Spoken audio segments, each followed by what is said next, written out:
May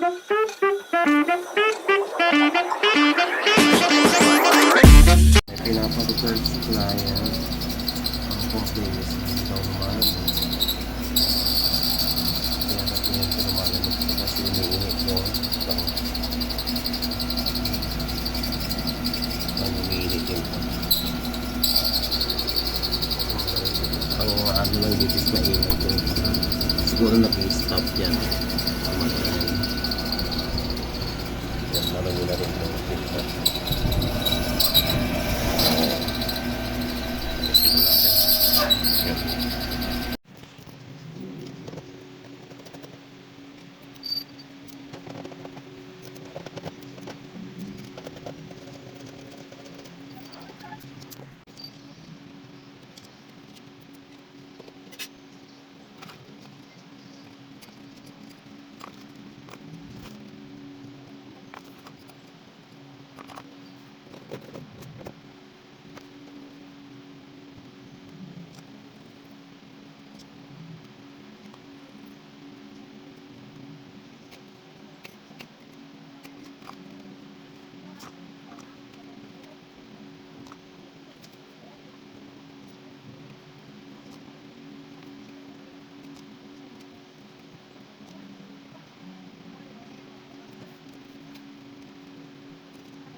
So, inuwi ko na lang siya.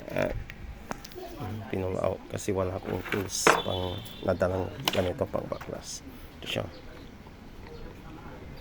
Mahirap ikutin. Yun, maingay. Okay. Possible sila ang bearing nito.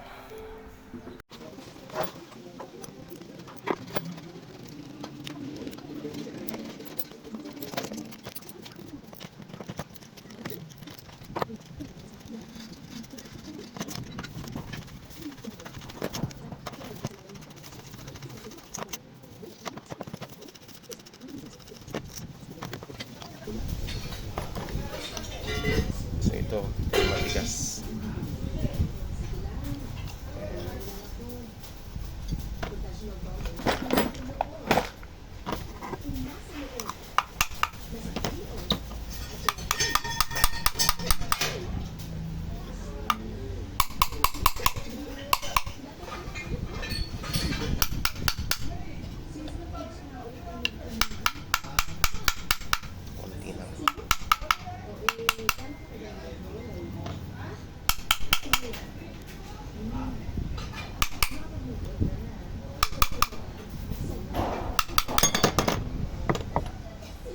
Ito, matigas.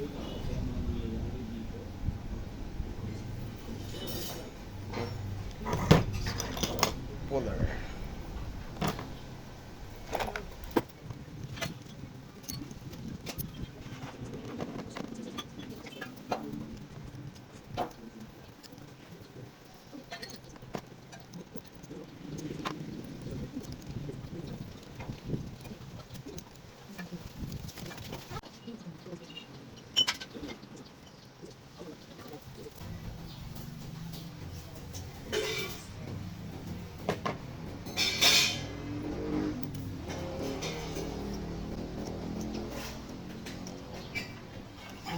So, hanap tayo ng bearing.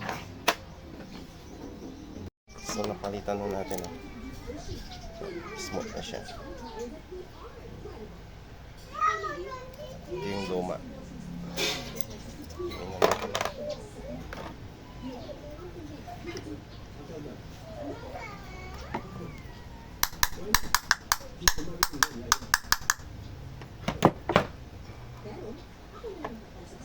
Napalatan na yung wires, palitan na rin natin.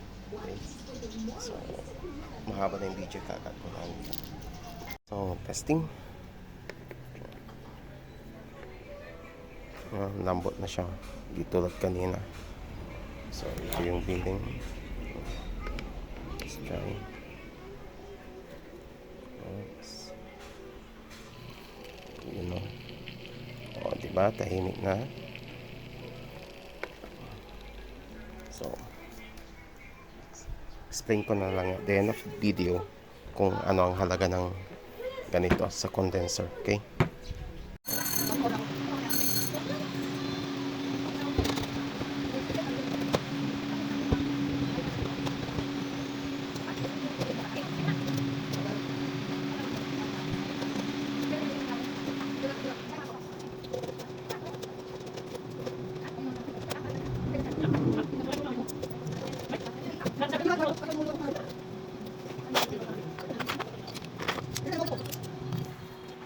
So, okay. Testing na natin.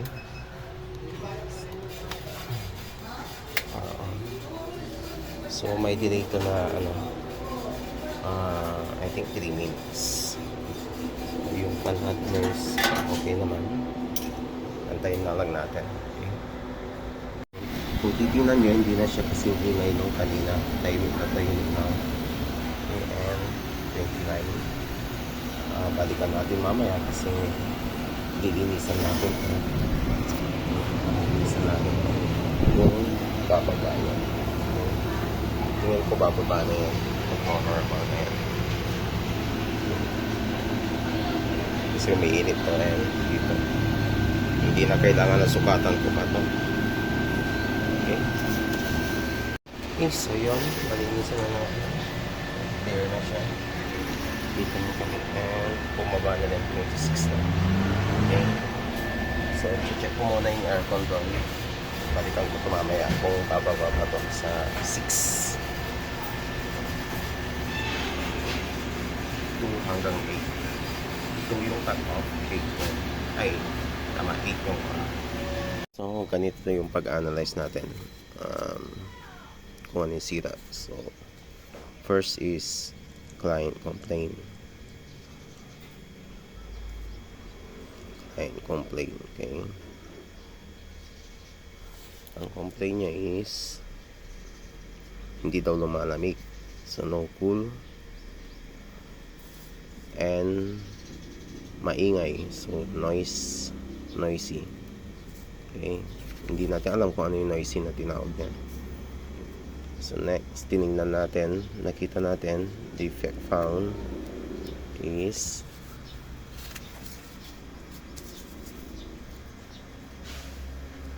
kaya siya hindi lumalamig kasi nakita natin na marumi yung condenser coil, yung filter niya, dirty air filter. Okay. And ano pa, dahil yung motor ay fan motor ay sila ng bearing fan motor,